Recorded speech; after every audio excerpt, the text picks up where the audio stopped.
I do not get the concept of the rebirth of an individual when I am free, whether the ego understands it or not. Who said you are born? What to talk of rebirth? Who said you are born? You are not born. Where is rebirth? And so, this is just a model. The whole birth, rebirth is a model for making sure that somebody follows the Purushartha, that people follow the Purushartha called Dharma. And so therefore, because of Dharma you get the Karma model. That's all. It's a model. It's not real. So it's not ultimate. It's a model. It has a certain kind of a presence, and then after that, that's it. Vrittis keep spinning. Yeah, that's their job. Pirouetting. Yes.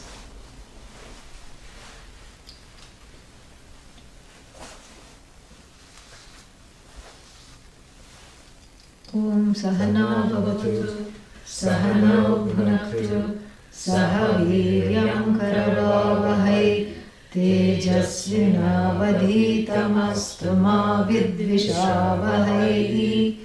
Om Shanti Shanti Shanti. Ahankara Prabhu Sabhyaha.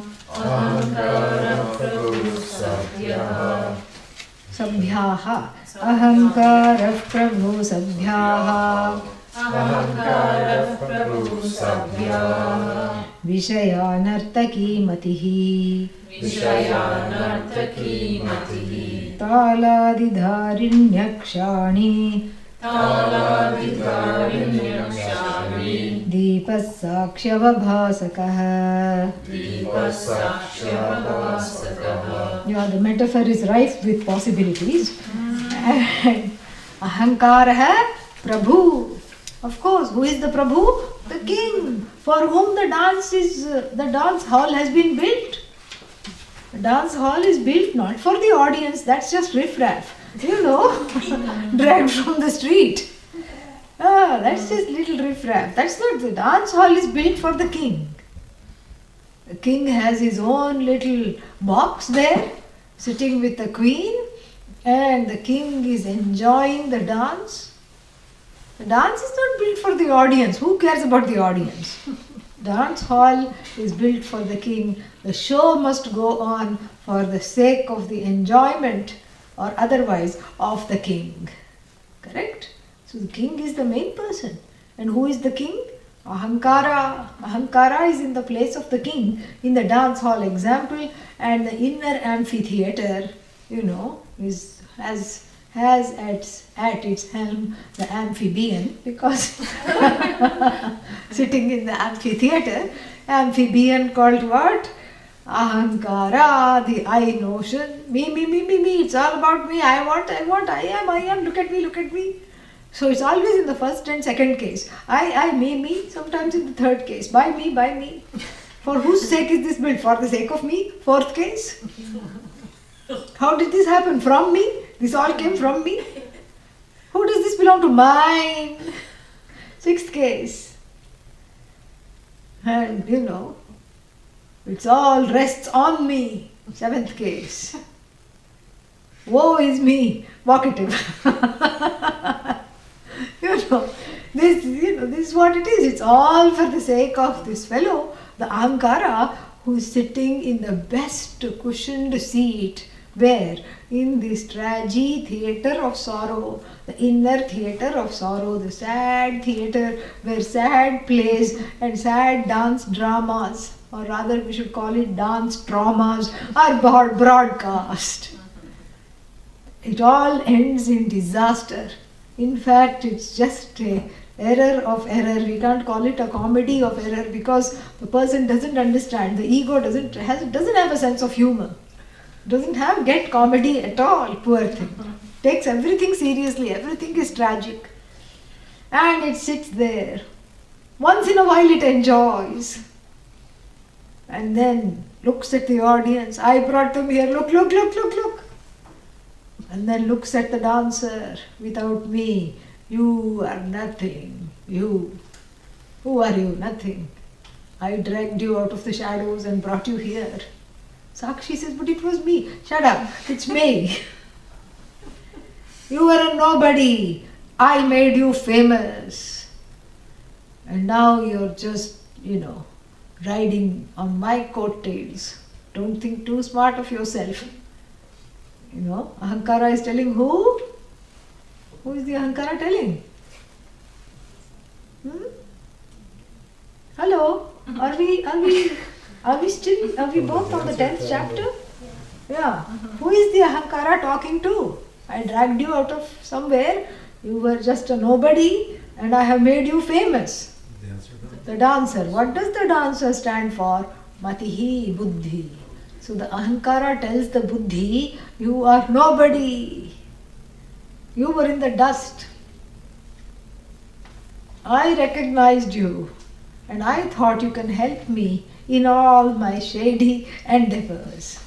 I brought you to light. Sakshi says, but that was, shut up. That wasn't you, it was me. Who are you anyway?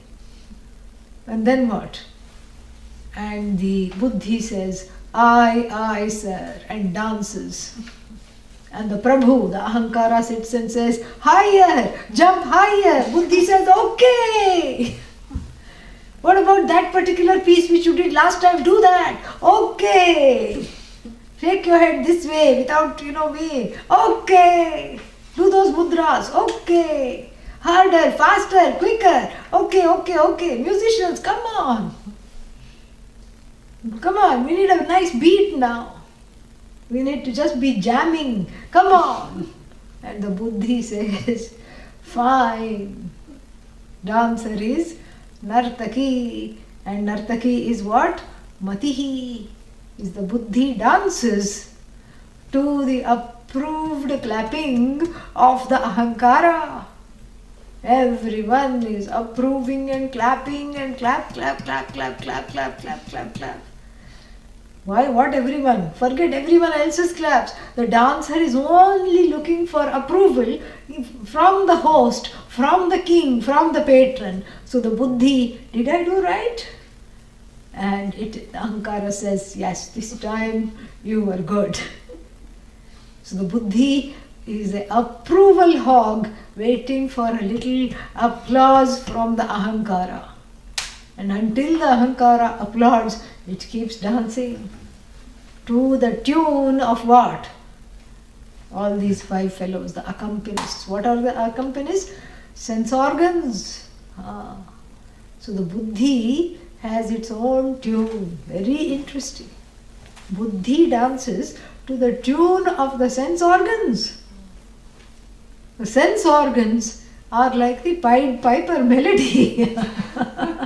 They drag the Buddhi through the streets and into the ditch, and the Buddhi doesn't mind, keeps dancing and following the tune. Like all that, the mice in the town were, compellingly taken away by the tune of the piper. So, these pipers, in the form of the 5 sense organs, and what do? Come here, Buddhi says, Tathai, Taitak, okay, take that, okay, I took that. Go and tell the Ahankara that this is what is here.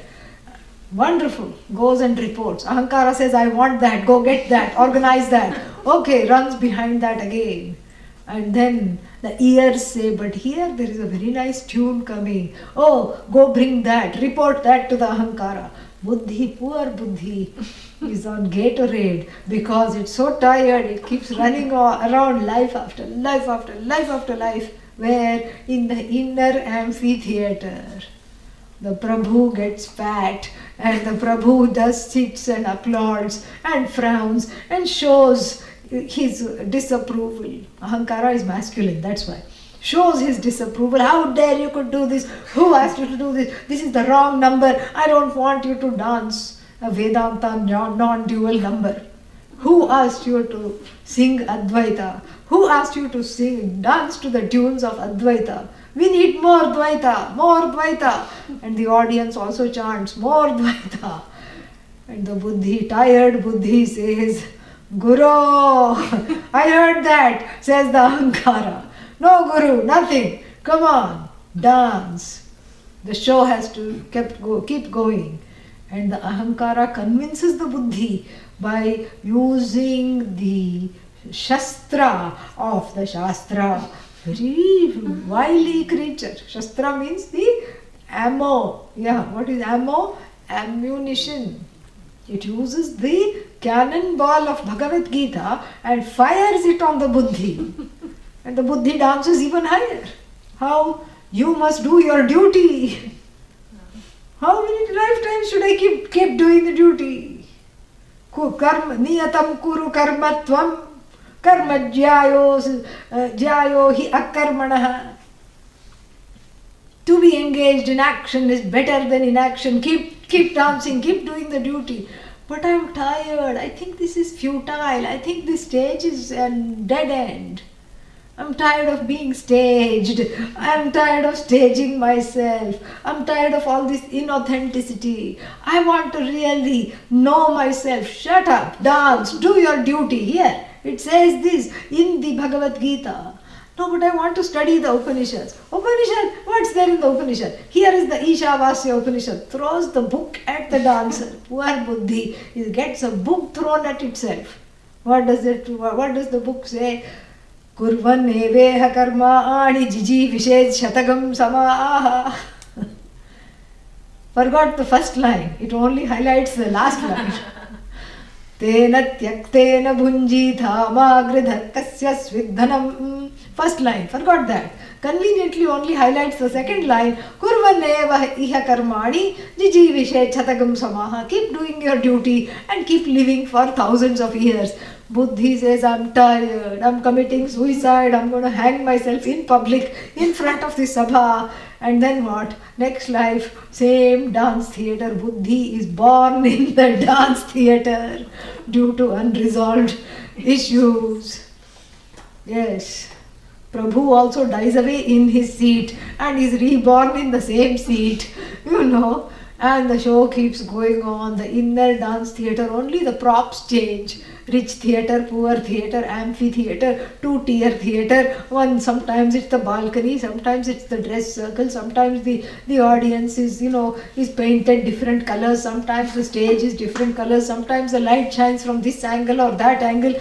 Only small little, touch up. Inner decor is changed, but the upadhi is changed, but the buddhi keeps dancing. And if you really think, how long has my buddhi been dancing to the tune of the ahankara? How many lifetimes? And this is the cause of sorrow. It's going to be revealed. Take my word for it. We haven't reached that verse yet. It is going to be revealed that this alone is the cause of sorrow. Identifying with the buddhi or identifying with the Prabhu, the ahankara. And the tiffs between the buddhi and the ahankara, like, what is that? Like long time lovers, they keep fighting and patching up because really they are dependent on one another. They cannot do without one another. Each one tries to drag the other into its nefarious activities. And the buddhi keeps, ahankara says jump, buddhi says when. Ahankara says dance, buddhi says how high should I jump? What should I do? At your service, O master. And once in a while the buddhi rebels and things don't go very well when the buddhi rebels. And once in a while the accompanists threaten to pack up. Buddhi says, no, I'll give you extra money, stay. Because without you, I'm dragged, I'm a nobody. I won't be anybody here. And so the buddhi is actually an indentured servant, we find out. It's not a free dancer like in the amphitheatre in the world. In the Jagat, it's the free dancer that has come into town on a tour on her own free will. Here the buddhi is held captive by the ahankara. And on the one side, and by the accompanists on the other side. It's like a sickness. It's a codependent sickness. The accompanists won't stop playing.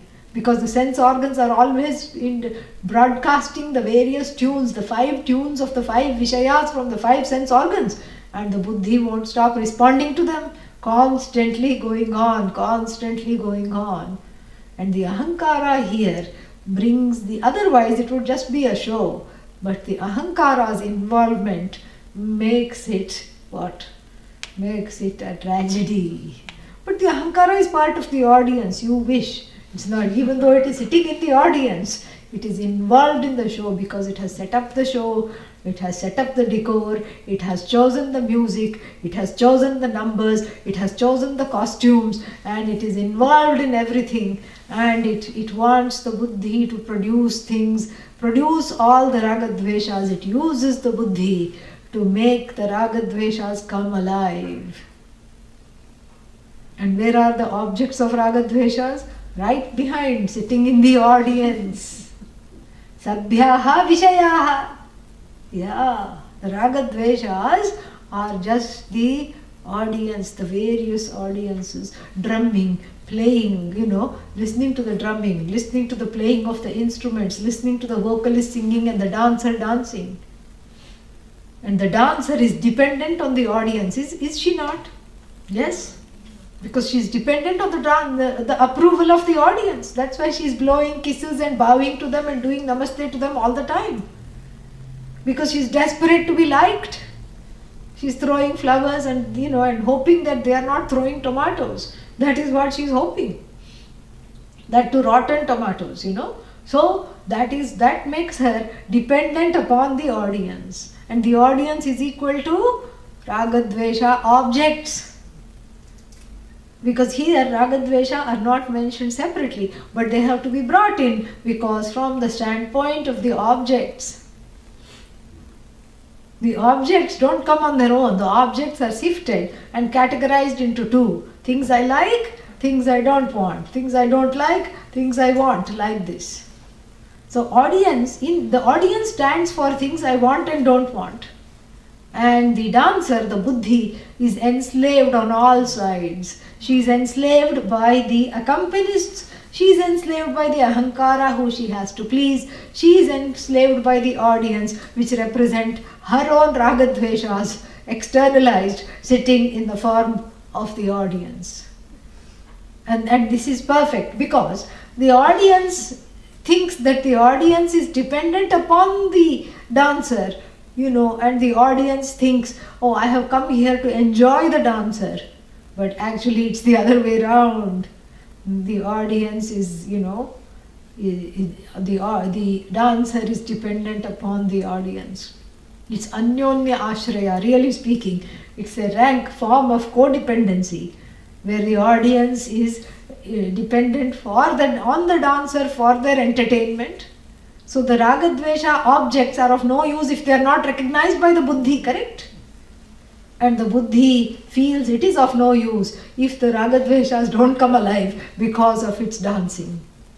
So it dances to avoid certain things, and the dancer goes towards certain sections of the audience, shakes hands, blows flowers and kisses, and on the other side she ignores them because she doesn't like them like this, but then they catch a hold of her there, and then the whole thing starts all over again. One curtain comes down, another curtain goes up, and the dancer is exhausted, drop dead. Not drop dead gorgeous, drop dead, period, full stop. And then what? Next life, the same shenanigan starts all over again. How do you like the show so far? Huh? Are you enjoying the show? No, please help, stop. How to stop? Identify as the Sakshi. Get into the witness box. Identify as that which lights up the whole show. So you are no longer the show. The show must go on, let it go on. I am not the show. In the morning I talked about a very nice verse from this very Panchadashi, from another chapter. Maya megha jagat niram varshatu esha yatha tatha. The Maya, and Maya means what? All these duality is like the clouds. And when the duality reigns, what does she reign? Jagat. Jagat is the reign. And where is it reigning? In space, of course. And what is this space? Sakshi, in the space of Chidakasha, in that space of the witness consciousness. So does consciousness get wet because Jagat is reigning? No. Similarly, just because space doesn't get wet because it is raining, consciousness doesn't get affected by either the inner Jagat or the outer Jagat. I think it's the last verse, 70th verse, no, whatever, the 36th verse of the 8th chapter, last verse of the 8th chapter. Maya megha jagat niram varshatu esha yatha tatha. Let the clouds of duality rain wherever. The space-like consciousness is not affected by this duality. Chidakashasya ko labha ko hanihi. What is the loss? If there is one more duality, is there a loss? No. And there is no gain, there is no loss. It's all that Kutastha, that Chaitanya, which is free of all gains and losses. And so, identifying as the Sakshi. So the Prabhu here, if everything is in the hands of the Prabhu, the Prabhu should stop saying boo-hoo, and because the Prabhu is also not having a good time, because the Prabhu came to have a good time. Here there is a tired, haggard dancer who is constantly angry at him. How can you enjoy the dance? And they are haggling over the price all the time, and it sounds more like a fish market than a dance hall. The amphitheater has been converted into a fish market. And all of them are price mongerers, and they are setting their own price and they are upset. And so here what is happening? Here that is being taken out of consideration. The Prabhu is the one that has to be pulled up here. The Prabhu has to stop the show. And the Prabhu has to say, I am no longer Prabhu. So do I have to stop being Prabhu in order to not say boo-hoo? Yes. So what are you? The Prabhu has to rebrand itself as the Sakshi, as the lamp. And then what happens? The Prabhu can enjoy. The Prabhu now is one with the Sakshi. The Sakshi enjoys everything without being mired by anything. And even if there is a Prabhu sitting there, it's an as though Prabhu, because the real Prabhu has Galitadhihi, has resolved into the Sakshi. And so that non-separation is the way to go. And so this what is this called? This metaphor is very, very important. It shows very clearly what is happening inside. The inner amphitheater is full of all kinds of tragic dance dramas. Ironically, orchestrated by clowns. Buddhi is reduced to a caricature, and then it's a sad clown show. But how can that happen? Anything is possible. When the ahankara goes awry, anything is possible. When the buddhi goes awry. So that is how it is. So the whole idea here it's not just a good looking metaphor. The point is to identify with the lamp, or what the lamp stands for. The illumining power of the Sakshi and the uninvolvement of the Sakshi. So we take both. There are two takeaways here. One is the illumining power, that ability to witness everything without participating in anything. Second is the uninvolved nature of the Sakshi, that doesn't, even though it's without it nothing can happen, it doesn't get stuck in any of these roles. Those are all just roles that are the camera keeps rolling and it keeps not getting rolled up into the roles. Correct? And so that is the whole idea. So even though it's just a verse that lights up, that lists everything, it is much more than that, very involved. And then further what happens?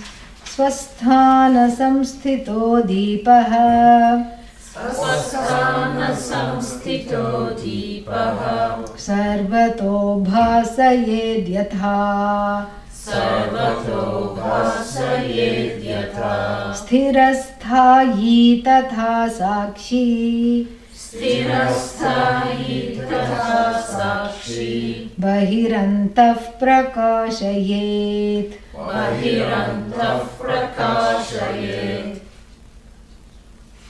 Yeah. So just like now back to the lamp. Which lamp? Theater lamp. Okay, where is it? Outside or inside? Outside. In the world. The example. So that was also a trick question, but I was looking at the next verse. Yeah, so which dismisses the concept of inside outside once and for all. But does it dismiss it from the outside or from the inside? It dismisses it from the inside. Okay, yeah. Because the outside inside is where? Not outside, inside. Okay, so the outside inside division is dismissed from within. Alright? Yeah, so that is later. But here, Swasthana sthito deepaha. The deepa is not a moving lamp like a spotlight. Swasthane tishtati. Swasthanastha deepaha. So this lamp is fixed in one place because it is fire. You can't just keep moving it around. It's in one place, it's lighting up everything. It's just in its own place. That's the idea. It's not going here, going there to get a better view. No, it's just fixed in one place. And then bhasayati, bhasayed yatha. Yatha, just as the lamp that is fixed in one place lights up everything. Correct? So too, tatha, sakshi, the witness consciousness, what does it do? It illumines everything. And what is this consciousness? You cannot say it's fixed in one place. That would be so funny. Because how can consciousness have a place? Place is because consciousness is, correct? So you cannot say consciousness has its own place. No. You can say Sve Mahimni Tishtati, means it is reclining and abiding in its own glory.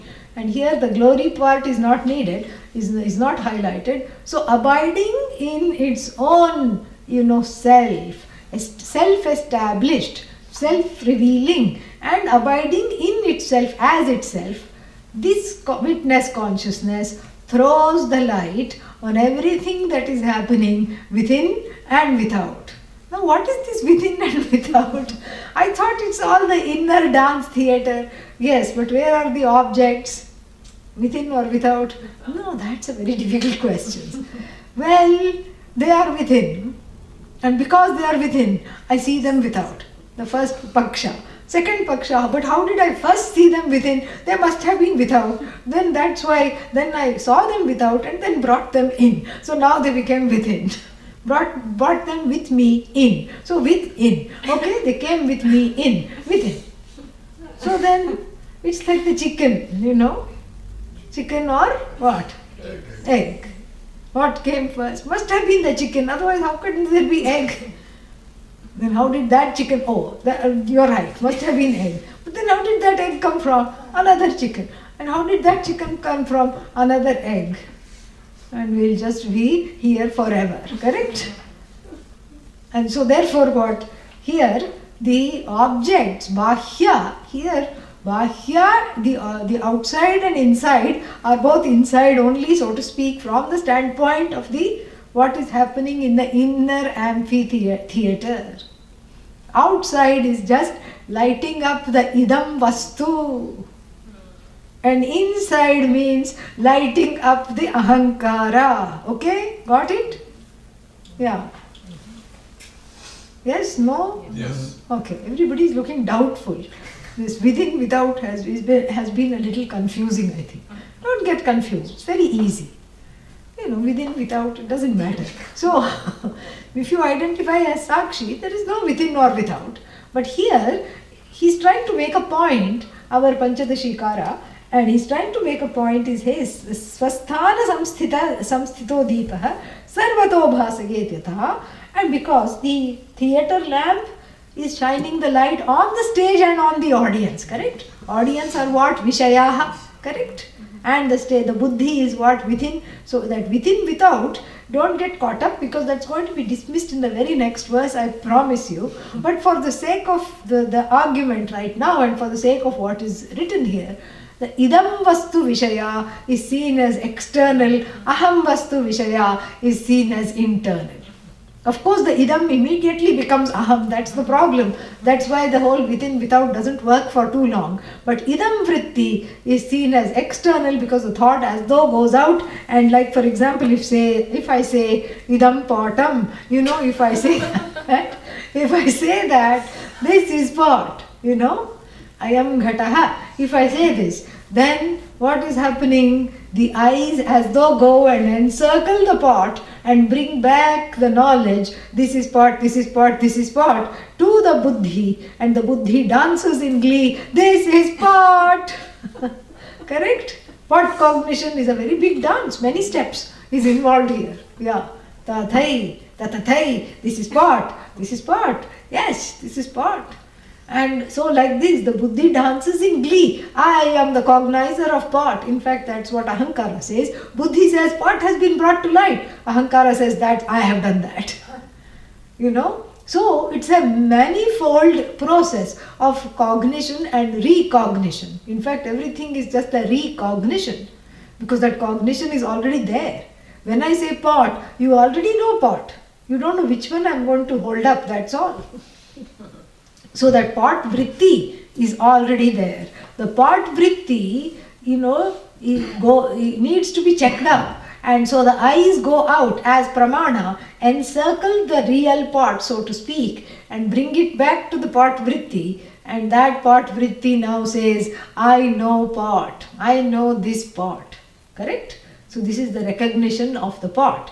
And so it's a multi-layered thing. But when I say this is pot, it's the idam vritti that goes and brings it. That is what is called bahya, because it has as though stepped out of what? This body-mind complex. It has stepped out of the amphitheater and gone to the concession canteen to go get something. Correct? And the lamp is illumining that too. It's a very powerful lamp.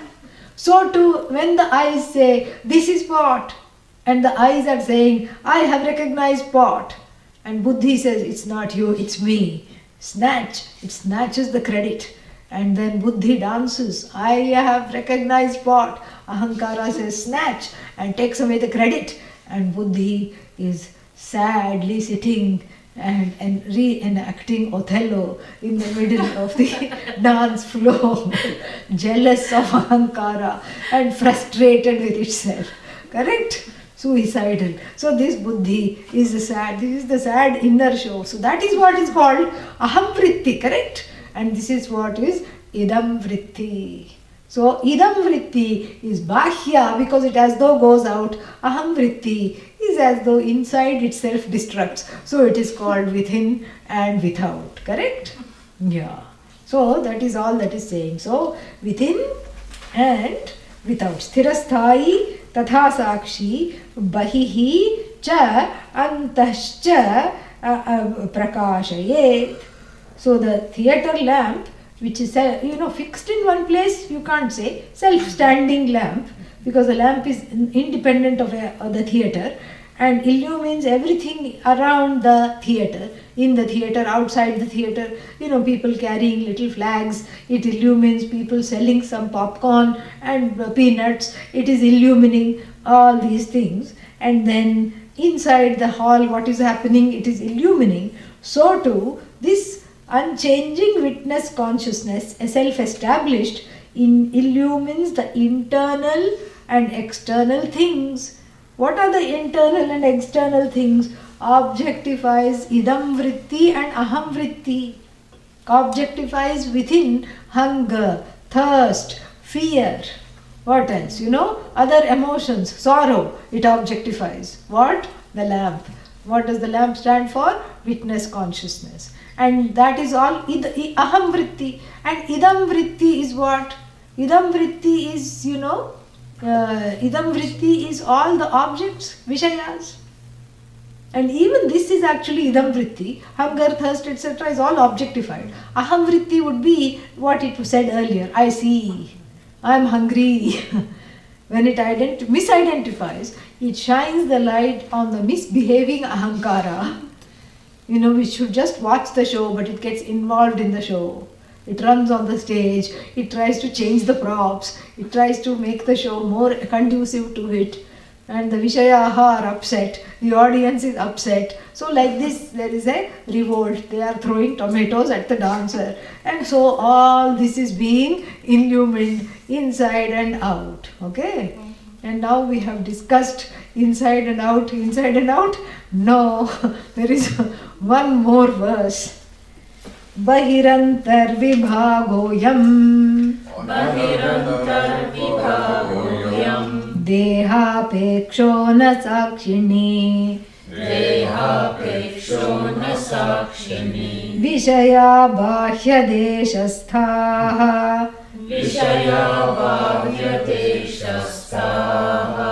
Dehasyantaraham kritihi. Dehasyantaraham kritihi. Yeah, so now you thought that we have discussed this inside out matter inside out. Correct? No, says Panchadashi Kara. We need to discuss the inside out one more time.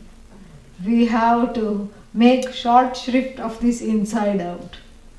So, this bahir antaha, bahihi and antaha vibhagaha ayam. Bahihi iti antaha iti vibhagaha ayam vibhagaha. This division, ayam vibhagaha. Which division? That which is between within and out. These divisions, inside and outside, are not absolute. They are made for this ahankara, which is identified with what? This body. And so from the standpoint of this body, you say inside out. So dehapeksha. So it's dehapeksha means from the standpoint of this body alone, bahihi antaha iti vibhagaha ayam. The division of outside inside is made only with reference to the body. Dehapeksha with reference to the body. Na sakshini, not from the standpoint of the witness.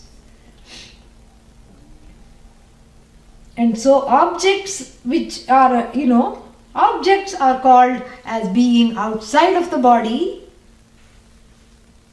Bahya deshasthaha or dehasthaha, So they are outside. They are in a space that is outside of the body. And then dehasya antaha aham kriti. So what is within the body? Aham kritihi. So aham kritihi is what? Is the feminine version of ahankara. If anybody got offended because I was saying it's masculine and he, now she has come. Aham kritihi, the feminine version of ahankara. Ahankara is actually transgendered. So this is the feminine rebranding of ahankara, aham kritihi. So from dehasya antaha aham kritihi. So what is called internal? When the lamp of the sakshi in the form of sakshi lights up something, it is called internal. Correct? So what is internal? Aham kritihi. Aham kriti is internal. Oh, ahankara is internal. When the ahankara says, I see, sakshi lights up the sight and the seer. Sakshi is lighting up the seer and the seen. And so that is called the inner illumination. And when the sakshi lights up, what do you see? Mango. When the sakshi lights up the vishaya, it is called outside. Only from the standpoint of body, not from the standpoint of sakshi. And where is sakshi located? Is it inside or outside? Yeah, you're not going to fall for that a second time. So, So, Sakshi is neither inside nor outside. In fact, the division inside-outside is because of the presence of Sakshi.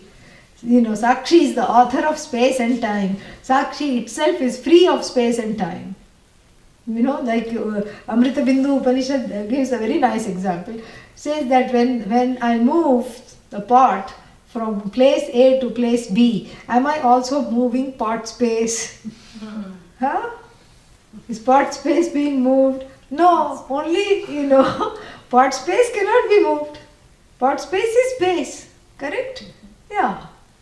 And so only pot is being moved. I cannot move space. And in fact, pot is being moved in space.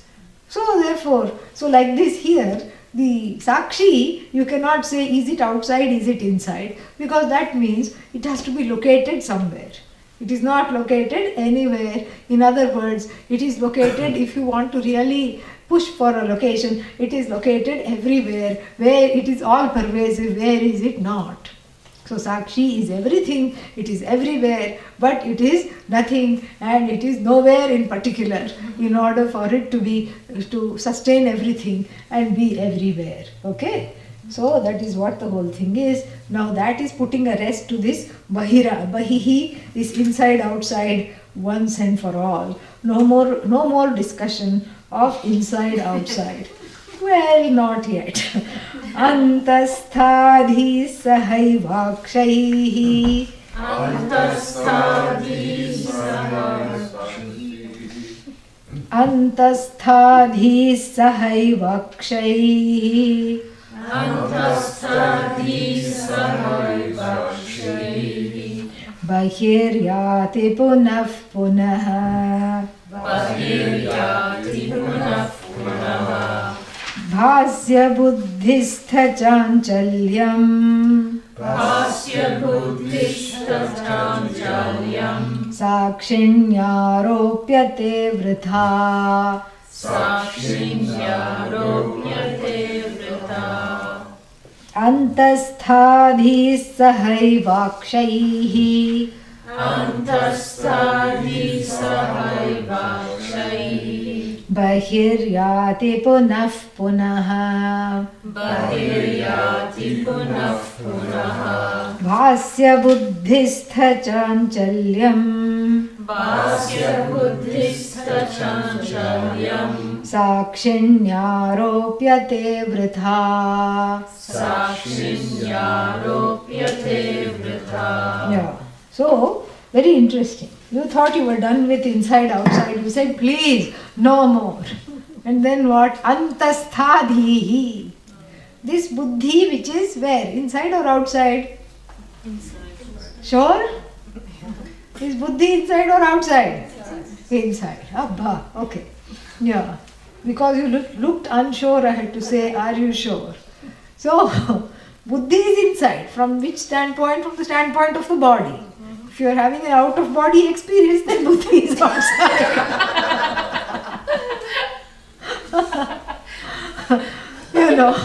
But hopefully that's not the case right now.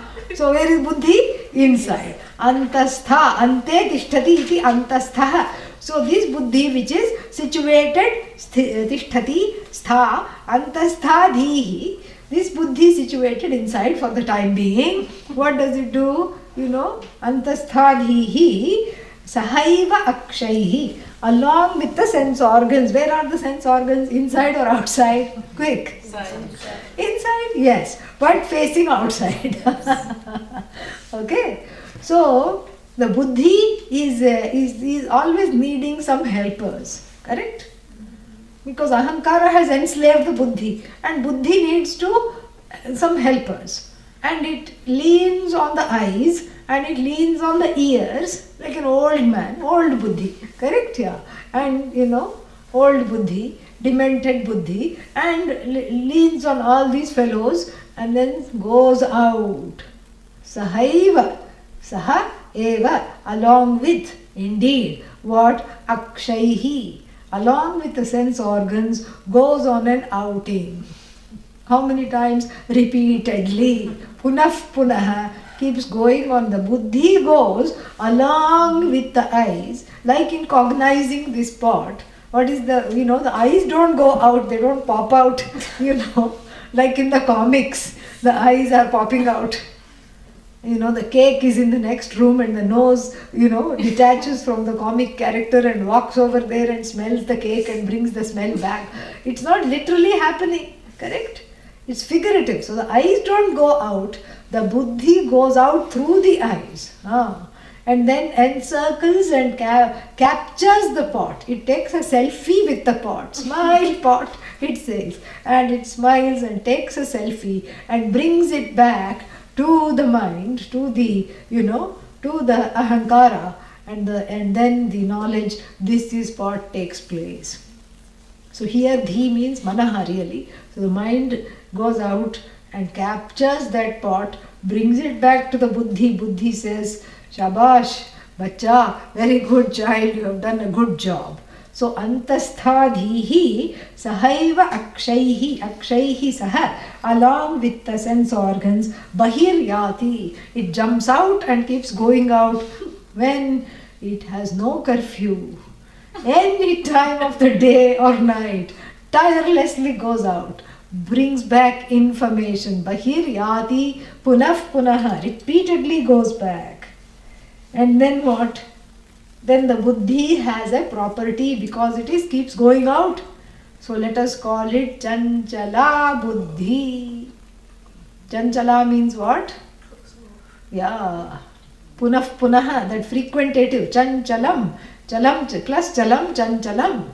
Frequentative means it frequently keeps going out because it keeps on seeing, the sense organs keeps on seeing something.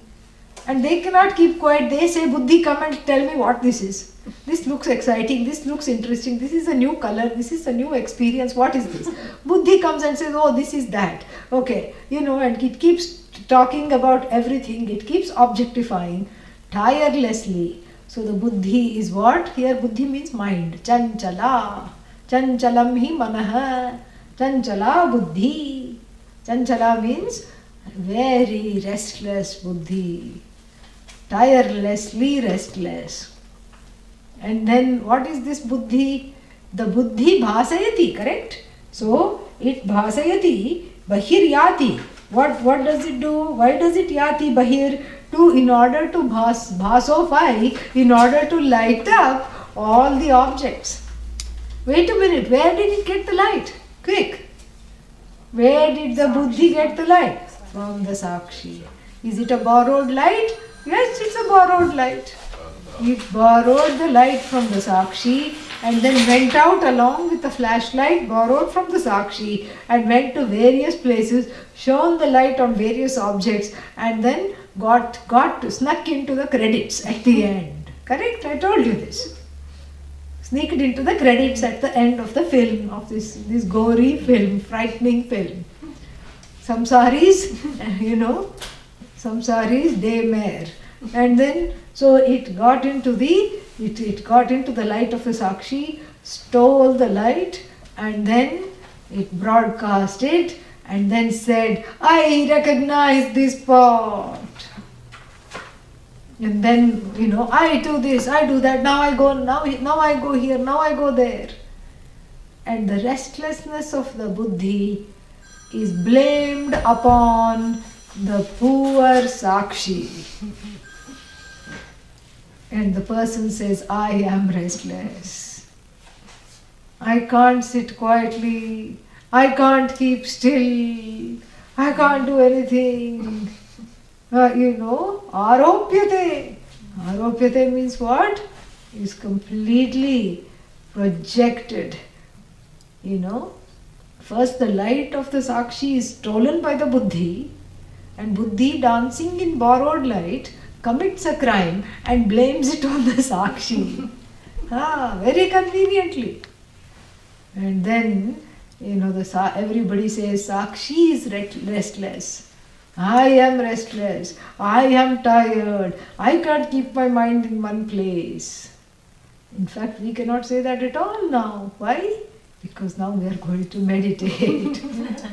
So therefore, we will, despite what the message of, there is a little more to discuss in this verse, but we will, save it for tomorrow. Om Purnamadah Purnamidam Purnat Purnamudachyate Purnasya Purnamadaya Purnamevavashishyate. Om Shanti Shanti Shanti. Harihi Om Shri Gurubhyo Namaha. Harihi Om.